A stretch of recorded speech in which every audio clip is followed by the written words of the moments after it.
Sooners laying an egg. What do you mean? Aren't they up? That fucking defense, man. The same thing as fucking always in years past. Come out playing like their fucking heads on fire, man. Then second quarter, just totally different team, man. Oh, fuck. I thought we was done with this shit. Isn't Hurts lighting it up, though? Huh? Isn't Hurts lighting it up? Yeah. And Kyler Murray was, and Baker Mayfield was. This has never been the problem. The goddamn defense being total piss poor trash has been the fucking problem. And I thought we was past it, and we're not past it, Biddy. Fuck. I feel like you're holding back. You need to express how you really feel. Fuck. Oh, man. Oh. It's not good to hold in your emotions. You gotta express yourself. I needed to let that out. Thanks, Biddy. I do it to the wife, and she's like, "Oh, what do you eat tonight?" No, sorry, baby. I'm sorry. All right. Ready? All set. Whenever you are, man. 5, 4. Hello, everyone, and welcome to IDP Summer Camp, presented by Rider Digest Network, powered by IDPguys.org. I'm your host, Oklahomie Doug, writer, ranker, video manager, and podcast savant for IDPguys.org, FF Mullet at Oklahomie Doug. Tonight, we're doing the Kansas City Chiefs, and I got one of our own IDPguys.org, Mr. Biddy. I don't know what the hell your Twitter handle is, so I'm not acting like I'm going to do, but I'm going to give you a formal introduction, all right? All good, man. All right, brother. Senior content editor for IDP Guys and the F3 Pod. I believe it's, man, I'm not real familiar with the offensive side yet, Biddy, so I'm going to let you do that and let us get us going. So, Biddy, welcome to the show, man. Give us a little bit of introduction, better introduction than I did. All right, thanks a lot, man. Mostly what I do for the IDP Guys and the Fantasy Football Digest is just editing. So it's a lot of behind the scenes stuff. So you're not going to see a lot of my content out there. I'm really not a great follow on Twitter. So you don't have to worry about my Twitter handle. I get made fun of for it quite a bit. It's at DubsFans02, and I'm not expecting a lot of love, but. I try to be active in replies. I don't do a lot of tweeting, just a little bit of replying. Don't let Biddy fool y'all, folks. He's a damn good follow, and he's a good dude, man. He knows his fantasy football. He wouldn't be on IDP Summer Camp if he didn't know his football, and he wouldn't be an editor at IDP Guys or F3 if he wasn't a good dude. So, welcome to the show, Biddy.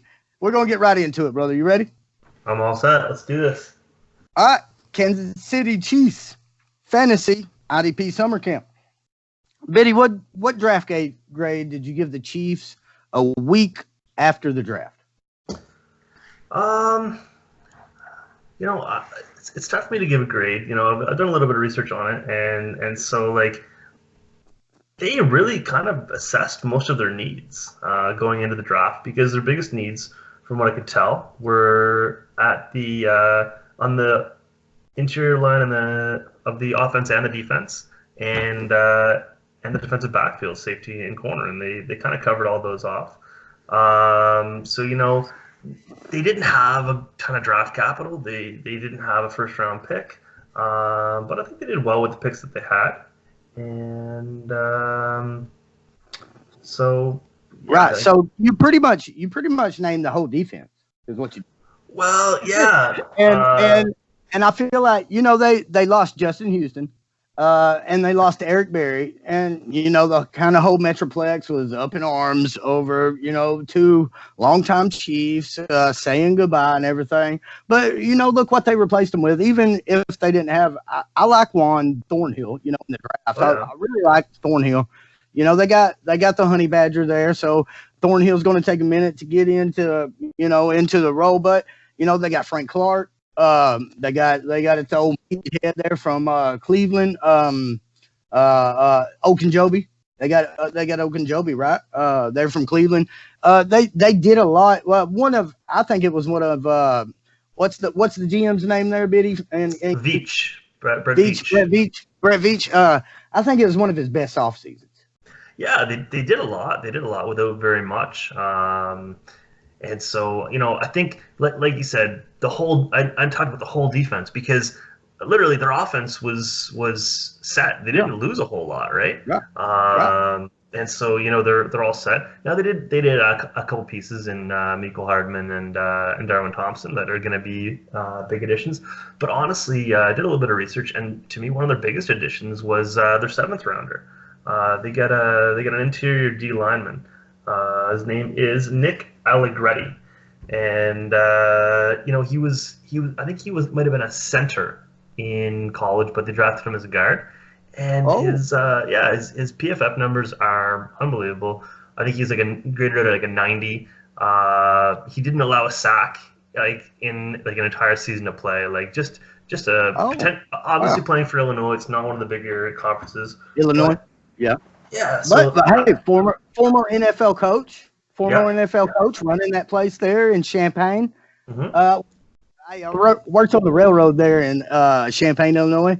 The funnest little freaking towns, man. It's not a big city or nothing, man, but Champaign, dude, that place is off the hook. It's like the biggest redneck city in the world, dude. It's so awesome, man. So anybody that comes out there and does something good, you can bet, especially if they're offensive lineman, Biddy, I guarantee you knows how to use them hands. There you go. Yeah, I think they made some good additions.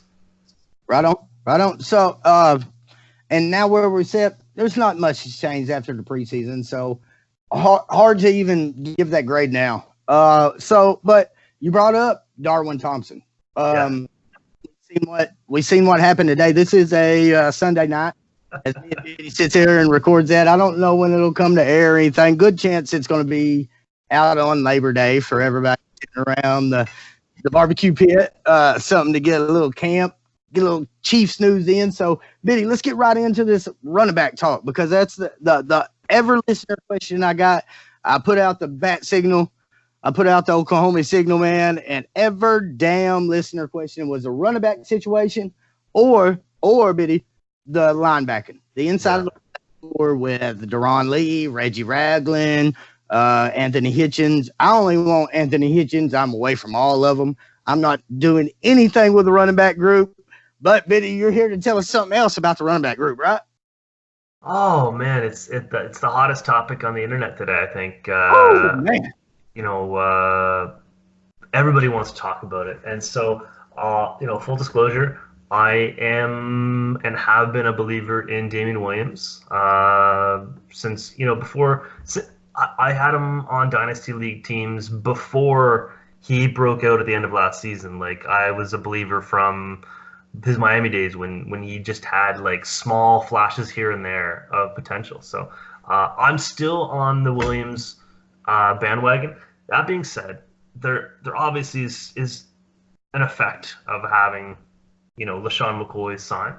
And, I think it, to me, it looks like he's the Carlos Hyde replacement. And I think he's an upgrade over Carlos Hyde. So I think there's potential for him to take a little more workload away from Williams. So, maybe that downgrade Williams a little bit. But historically, Andy Reid has believed in a workhorse back. So unless Williams gets hurt or gets, maybe he just is like not effective, I think it's his job. So, I'm still on the Williams train.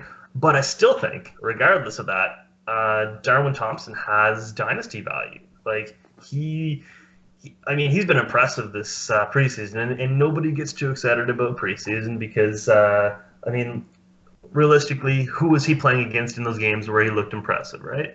But, I think there's value in all three. The one I'm least excited about, though, is LaShawn McCoy. I think it's just I think it's a lot of smoke and mirrors. Smoke screen. Yeah, exactly. Yep, I agree with you, Biddy.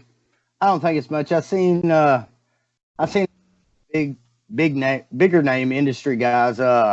We won't mention no names, but ESPN platforms, Yahoo platforms, talking about McCoy coming in and getting like 114 touches, and woo, like I don't think they brought this guy in to do this. Like, I know he's familiar with the system and stuff, and I don't doubt he might have a little juke in his game, but man, this reminds me of like the old Rondé Barber days back in the day. Rondé Barber making his last runs, maybe goal line back. Maybe I ain't saying he ain't gonna catch no passes. He's somebody you can put in and trust to protect the quarterback, trust to catch a pass, trust to get 2 yards on a 3rd and 2. 3rd and 3, pick up 4 yards. I'm not saying that McCoy ain't going to be a factor, but people saying he's going to come in and get 150 carries and stuff. I think it's fucking ridiculous, Biddy. Like I think it's way. And if anybody in your league thinks that, I think you need to immediately see what you can get for him. Like, see what you can get for him. Yeah, and so like I don't know. People talk about the familiarity, but when was the last time McCoy and Reed worked together? The last time that he had spry legs? 2012. That was 7 years ago. 7 years ago. That's an eternity in the NFL. And so, like, back in my day, we went uphill both ways in the snow. Do you think Andrew Reed is running the same offense that he ran in 2012? There's no way that he's running the same offense. He can't run the same offense. There's linebackers that are running 4-2s and 4-3s. Right. Andy Reid's offense is a thing of the fucking past, people. He just Patrick Mahomes. Okay? Calm down. And so it's not like the running back responsibilities in an offense are the most difficult thing to learn. Like, there's a reason why rookies at running back are able to come in and adjust more quickly than other positions. It's not the most complex, but there still is going to be some learning. It's a really, really late in the. I mean, it's basically the start of the regular season. Yeah, he doesn't have an opportunity to adjust, so it's going to take him some time to acclimate. In addition, like there's the conversation about, is Shady washed up or not, and so like I don't know. I mean, I'm not in training camp with him, but there's a reason why Buffalo cut him, right? What? Is Buffalo like so overflowing with talented running backs they can just cut guys that still have gas in the tank? They're just I don't see that. And so like one of the things did they cut Frank Gore? They did not cut Frank Gore. They cut Frank Gore. Okay, that should be your drop mic in trade talks. I mean, that should be the drop mic moment in Twitter talks. In all this fantasy Twitter crap, man, that should be the drop mic moment. They're like, well, the Kansas City Chiefs, they paid him some money, well, Andy Reid, they ran the system. Okay, but who's left on the Bills team, folks? Yeah. And Frank Gore. And so some people have alluded to that. They're like, oh, well, like, Frank Gore, he's got a very different running style. Like, he's very, he's just going to run straight ahead, right? Just bowl guys over. And it's like, so you're saying Shady doesn't have his lateral mobility anymore? And that's the reason why he's going to be a threat to Damian Williams is the fact that he can't cut. That's your reason for it doesn't make sense to me. On the Chiefs, like, oh, I'm with you here. Like, anyway, the Chiefs. I know the Chiefs are going to have a good running back. Yeah, they are.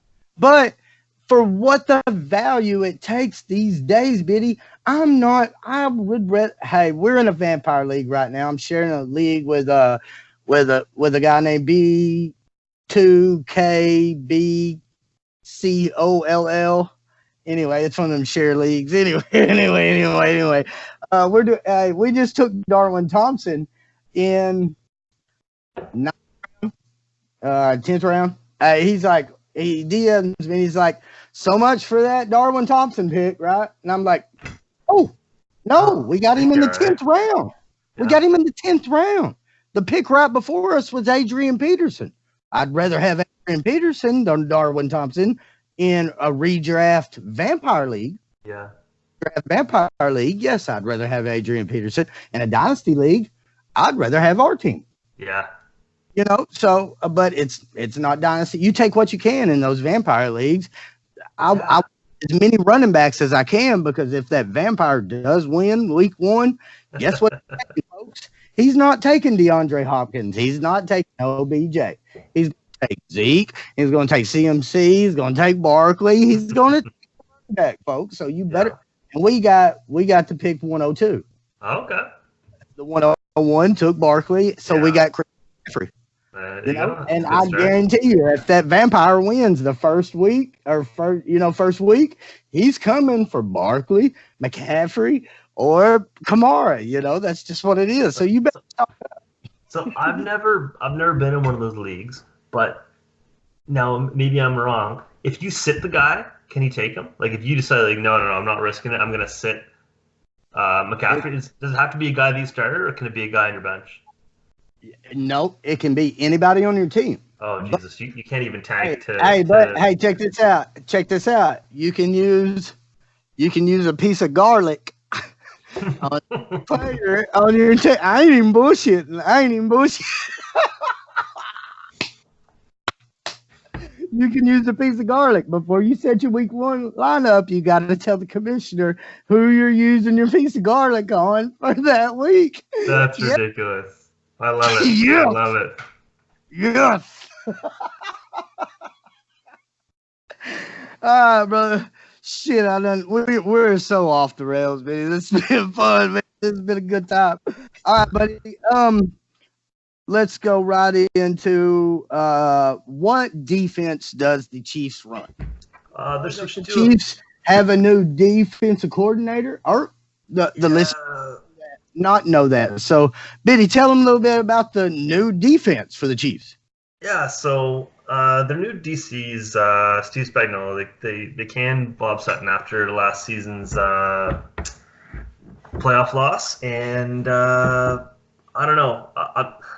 So, for anybody that doesn't know, Steve Spagnuolo is famous for one thing and one thing mainly, and that is shutting down the Patriots in that huge, that unstoppable juggernaut Patriots team in the Super Bowl. And so, as far as I can tell, that is the apex of his career. Steve. So outside of that, he doesn't seem to have a ton of success, and so, like, I don't know. Hey, Benny, tell him how long he's been coaching. 36 years? 36 years. Not all in the NFL, some at college, but coached an awful long time. And, it's not – it doesn't look that great on paper. Now, he's got history with Andrew Reid, so Andrew Reid obviously trusts him. He coached with Andy in Philadelphia. Never as a DC, but I don't know. So they're switching 7 years. Well, he was with Reed from 99 to what, 06? Yeah, roughly. Yeah, right around those years. And so they're switching now to a 4-3. His predecessor played a 3-4, and so that plays with their personnel a little bit, right? Because the personnel groupings are a little bit different. And so one big effect of that is Chris Jones, who was a stud D-end in a 3-4 last year, is flipping him into the nose tackle position. So, I'm not in love with that for his dynasty value. I was a big Chris Jones guy, and, I'm optimistic that he'll still have some value in the new system. But what it does is opens up a couple of really valuable D-end positions, right? The whole constant argument of outside linebacker versus D-end in a 3-4-4-3, right? And so Alex Okafor and Frank Clark are really, really appealing for me as DNs in a 4-3. The other big thing is the whole linebacking core, because that was a huge position of need, which they didn't really address in the draft, but they did through free agency, right? So last year they had Hitchens and Ragland as their two big guys in the middle. Yep. And so as of now, it looks like Ragland is playing middle, and Hitchens is going to be the weak side. And so, Hitchens is still the guy to own, right? He's the valuable 3-down backer. He's going to be soaking up tackles, and he's going to be on the field for all 3 downs. Yep. Ragland last year was a 2-down player. Now, I'm not a big fan of defenses that use their middle linebacker as a two-down backer. I think back to a couple years ago in Jacksonville. Who was it? Pozlesny. Pozlesny was a two-down middle linebacker, and it's really not that valuable. Like it just sucks the value out of that position from an IDP standpoint, right? Great point. But their strong side linebacker is Damian Wilson, and he's not a three-down backer either, right? So it really raised the question of, like, what do you think they're going to do with Darren Lee? They traded for from the Jets. Cheap. There's something there with that Dallas Cowboys connection. They brought Hitchens over from the Cowboys. Yep. Damian Wilson. I talked with somebody a while back about the Cowboys. They was a big fan of Damian Wilson. They brought up to me that the Chiefs picked him up. Yep. And how he just stands out to the coaches. Like, it's hard to ignore Damian Wilson. Like, as fantasy owners, it's easy to ignore Damian Wilson, but it's hard to ignore him. So if you see Damian Wilson maybe starting out the year with 30, 35, 40% of the snaps, put him on your team, put him down there if you got the bench spots, put him on your bench, and see if those snaps creep up. Because, like Biddy said, Ragland didn't blow anybody's hair off last year. Darren Lee, he ain't going to blow anybody's hair back. So if Damian Wilson is sticking out to the coaches, maybe he will stick it out to us fantasy owners. That's kind of the outside of Hitchens, of course, like you said, Biddy. But Wilson's kind of the other guy I kind of like there. Yeah, okay, that's interesting. I didn't hear about that. That's interesting to think about, because I honestly had him as a sleeper a couple years ago on the Cowboys, and he's never really lived up to expectations. Now the Cowboys have had a little bit of a luxury at linebacker the last couple of years, so it's easy to understand why he wouldn't have broken out. But right, and I believe it was Johnny the Greek, and both of us know how much he loves his Cowboys. Mm-hmm. You know, so I'm almost certain now that it was Johnny the Greek. Yeah. That was about Damian Wilson moving over to the Cowboys.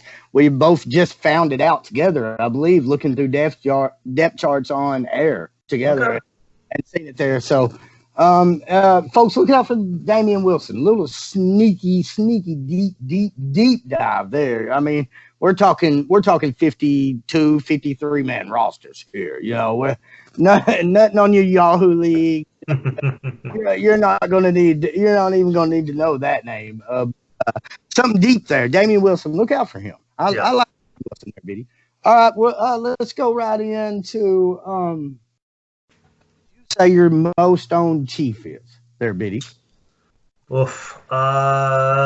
Honestly, and we'll do IDP or offense here. Yeah, I just started a bunch of startup dynasties this year, and Thornhill's a guy that I've been trying to get wherever I can. He wasn't one of the hot topic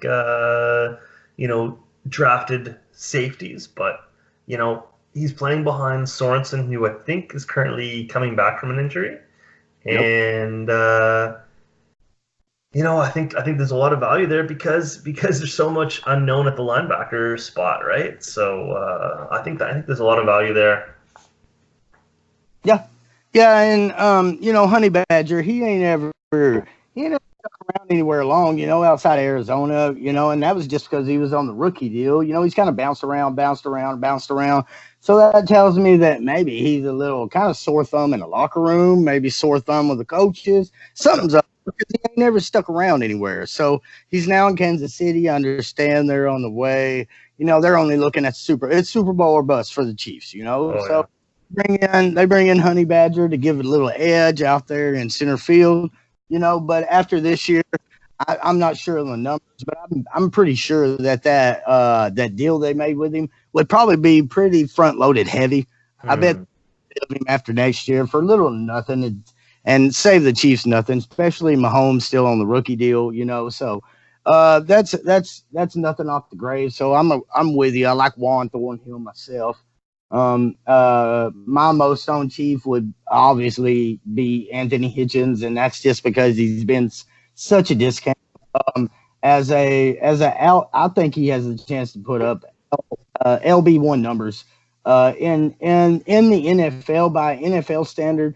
Anthony Hitchens is not a linebacker that you will find on the NFL's greatest 100 players. He's not that linebacker, but guess what? He is one of the linebackers that you will find in IDP 100 greatest players, folks. Yeah. This guy is somebody that I love owning. You can get him around 13, 14, 15 rounds in offensive IDP mixed startups. You can get this guy super late. In IDP only leagues, you can get him as your linebacker 3. You can already have 2 set in place. You can get one of those tier 1 guys. You can get a tier 2 guy. And then I think Hitchens myself is in that second tier. And you can get him at the value of a linebacker 4 tier. So I love Hitchens. There, Biddy. We had a good conversation in Slack earlier today about how the value of an IDP linebacker sometimes is tied into him not being the best player because the top guys don't get targeted in coverage, right? And so he's getting a lot of tackles after completions because he can't break up the pass. So there's some value in that. He's good enough to keep his job, but bad enough to continue to get picked on. There it is. Great quote right there, Biddy. Great one, buddy. All right. Who do you think leads the Chiefs in tackles this year? Are we both on the same page here? Did we just finish talking about him? Let me think real hard for a sec. And it's either him or Matthew, right? Basically. Yeah. And I think Matthew's going to be in. Well, good point there with Matthew there, because even if he's playing that free safety role, Biddy, how many teams are going to have to throw with them to keep up? Right? Yep. Right. Yeah, and how many times is Ragland going to give up a completion that Matthew's got to clean up, right? So as many times as it takes for Steve Spagnuolo, and we both know Steve Spagnuolo is going to tell Reggie Ragland, "Hey, get over there and start mixing Gatorade because I need to get somebody in here that can cover." Yeah.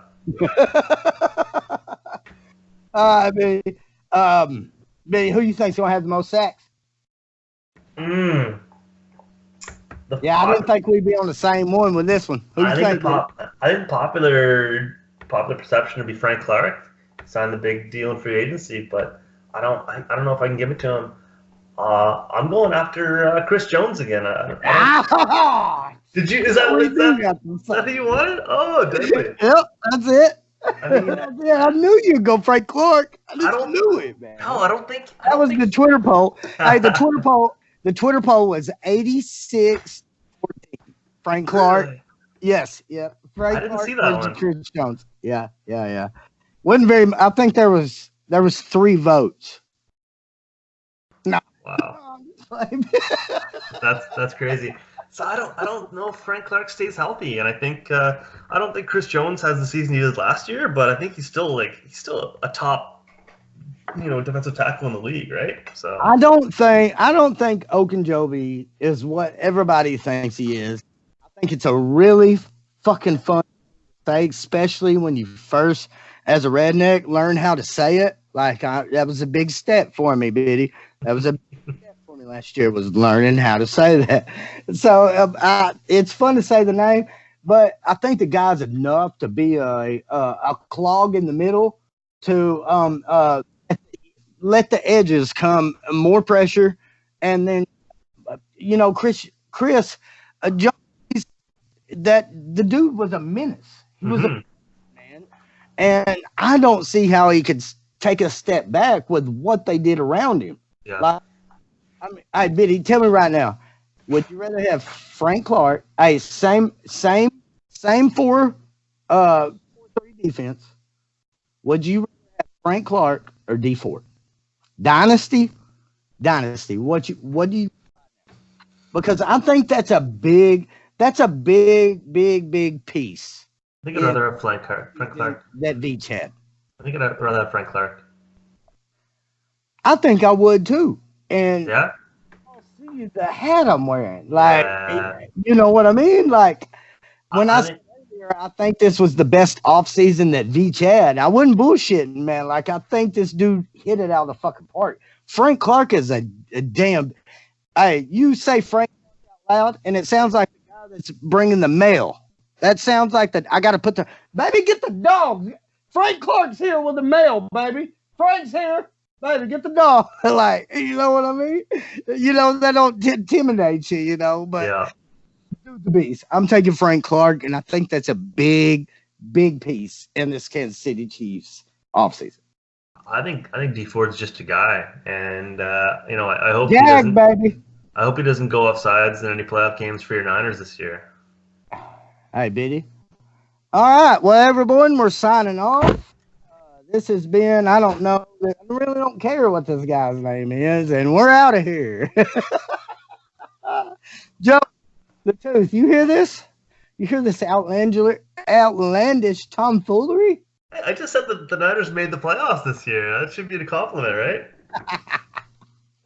All right, man. I got two more for you. I got two more questions. This one. Who gets the most interceptions for the Chiefs? Honey Badger. It's Matthew, right? Yeah. Okay. Yeah, I agree with you. Okay, this is And so just to elaborate on that, I'm a big free safety guy. Ed Reed's my favorite player in history, right? So I got to go with the free safety. Hey, guess who Oklahomie Doug's probably top 3 player in the league right now is? He's also a Reed. Eric? No, sir. It'd be Mr. Justin Reed. Justin. That's also a free safety. But didn't Eric used to be a Niner, didn't he? Yes, sir. Eric used to be a Niner. And Justin Reed is his cousin? I thought brother, but maybe cousin. Oh, it might be brother. Yeah. It might be. It's cousins, brothers, mothers, uncles, fathers, third cousin. Hey, Biddy, you're in camp. It's the last question on summer camp, brother. You're in camp, and you know how you got your bunk mates. You got somebody you got to share the bunk beds with. I need to know, Biddy. I need to know if you're a top bunk guy, bottom bunk guy. I need to know what chief is going to share which one that you don't pick. And then I need to know the 2 other chiefs. So 3 chiefs that are going to be in your bunk mate, brother. I need to know them 3 chiefs, Biddy. All right. Well, without getting too far off topic, I actually had to sleep in a bunk bed earlier this year at a bachelor party, and totally went top bunk. You went top bunk, Biddy? Oh yeah. Yeah, I'm a little guy, man. I'm 160 pounds soaking wet. I'm always on that top bunk. They throw me up there, Biddy. That's how I can't get beat with a socks full of soap, you know. And so, I got to go. I got to go with Mahomes. Obviously, like he's just the guy. He seems like a fun guy too, right? Like he's not Brady. Like he's not. Nobody's turning down high fives for him, right? So I hang out with Mahomes, and I just told you that I've been a Damian Williams guy for years. So me and D Will hanging out, cool. And there's got to be a defender in the room with us. So I think we got to take the 3 of us. We got to take one Thornhill under our wing and make sure that he turns out all right. Yeah, that way I won't get picked on too, right? Like these are all pro athletes. Come sit at our table. These are all pro athletes, and I'm not. But so at least you got to bring a rookie on board. That's right, Biddy. That's right, brother. All right, buddy. Well, hey, thanks for being on IDP summer camp, man. I couldn't thank you more. I couldn't find anybody a little bit behind the curtains. I'm going to let you know, everybody know right now. I couldn't find anybody to talk Chiefs. But I knew somebody that would put the hard work in to do some research into them. And I knew somebody that I could talk to and reach out to that knew the fantasy world.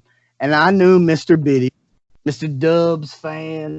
I knew he had put in the hard work for me, and that was a damn good show, brother. I know you're a Chiefs fan, but thank you so much, man. Thank you. I appreciate it. I hope I did it justice. Like I said, I had to do a little bit of research, but I enjoyed it too. Right, I learned a little bit and expand my own knowledge. Right, man. Hey, I guarantee you to be well received. And hey, Biddy, for the audio version of this, what's your favorite music genre? Well, that's a tough question. Because I like to make my own intros, man, and like to make my own outros. I don't know if people are real familiar with the iTunes, Rated IDP Live iTunes, but it's always something cool on the audio version of the intros and outros. So, what's your favorite music, man? So, like, my favorite band is the Red Hot Chili Peppers, and my favorite song is "Under the Bridge," but it's super overdone. Give it away, give it away, give it away. Yeah. But if you were to pick like a slightly, it's not unknown but slightly lesser known song by them, "Soul to Squeeze" would be it. I think it would be a deadly outro. Yeah. Oh yeah, Biddy. Oh yeah. Oh yeah, man. Hey, Hey, I've got 5 frisbee disc golf holes. I've got a 1-bedroom cabin, fully furnished, with your name on it, Biddy. Got that family together, brother. Get them on up here. We get them chili peppers on. I got these rocks. How about these rocks today at Best Buy? They're speakers. Yeah. And I can put these speakers out there, and people will be walking down the trail, right? And then, my love, our way on vessel. Yep. All right, I'm gonna get us out of here, buddy. But before I do, the floor is yours, buddy. We got 5-10 minutes. Hell, man, I always tell everybody, if you want to put a movie on, your favorite movie, fuck, we'll watch a movie with you, brother. Oh, favorite movie, Batman, the Dark Knight. Oh, not the one with. Yeah. I'm disappointed in you, man. I'm so disappointed in you. What? Not the one with Michael Keaton? No. Oh, God. Oh, bitch. That's it. I'm gone. Later. Heath Ledger was legendary. I'm back. You're right, Biddy. It was good, Biddy. It was good, brother.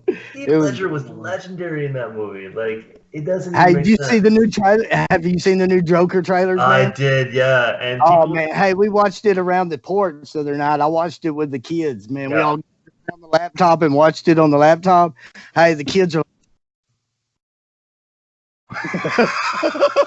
And I'm not a because they're superhero freaks just like I am. Right.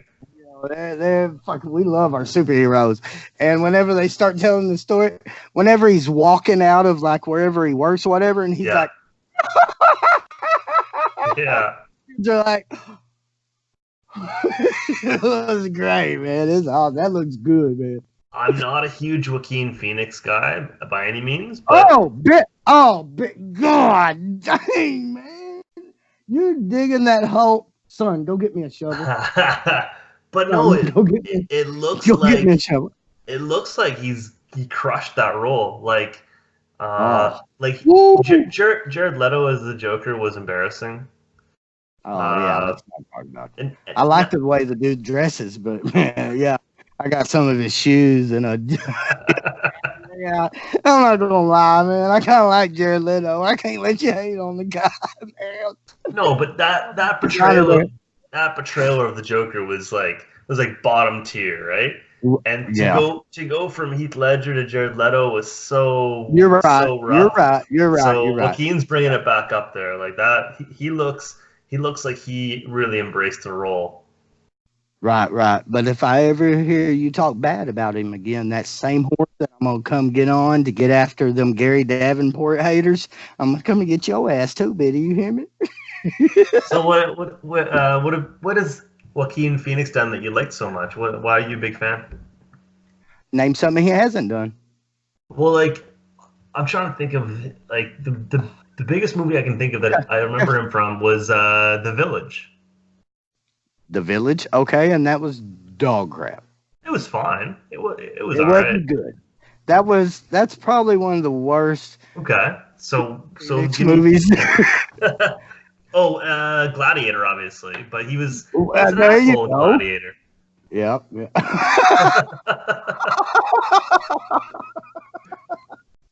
Okay. All right. What about her?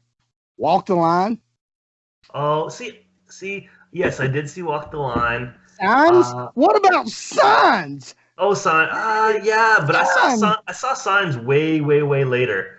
I worked at a video store when Signs came So out. you already knew the spooler. You Yeah, already knew the spooler, exactly. baby. So And it so, don't count. That's the greatest movie you ever did, baby, and it don't count. well, there you go. That's why I'm not a big fan, because I didn't get to fully appreciate it. Oh man. All right, I'm gonna have to change the title on this to Joaquin Phoenix instead of City Chiefs. All right, everybody. For IDP Summer Camp, Kansas City Chiefs with Mr. at Dubs Fan 202. This is IDP Summer Camp presented by Rider Digest Network, powered by IDPguys.org. I'm your host, Oklahomie Doug. He's at Dubs Fan 02. We're out. Peace. Peace.